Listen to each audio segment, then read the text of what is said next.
What better way to really enjoy the stunning view of the old city of Jerusalem than from above? And no, not on a flight leaving the Holy Land, but on a cable car tour.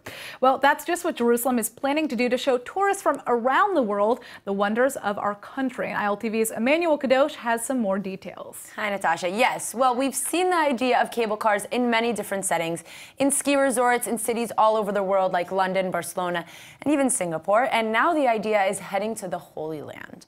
It's been reported that within the next 5 years, airborne cable cars are set to be carrying passengers above the scenic view of the old city walls to the Western Wall. And the best part, all of this for the price of your regular electronic public transportation ticket, Rav-Kav.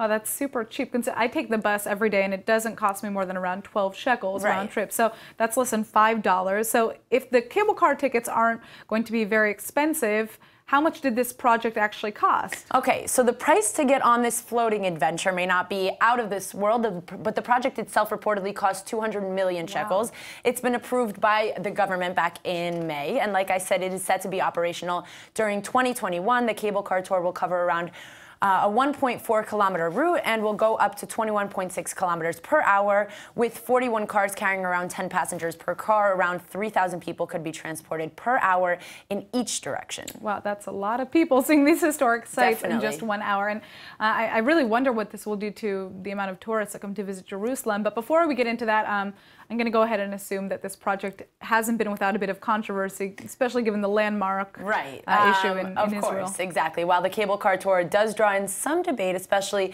with it being in Jerusalem, of course, and having it go over some Arab neighborhoods, all the parties involved, including the Ministry of Jerusalem and Heritage, the Ministry of Tourism, and a few more parties, state that on top of the fact that this will become an exceptional tourist attraction, the cable car tour is a quiet, non-polluting transport solution.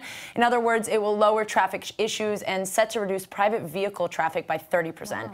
So I'm pretty sure it doesn't get better than that. It really doesn't, and I'm hoping that more people will start looking at it that way. Either way, thank you for joining us, Emmanuel. Thanks.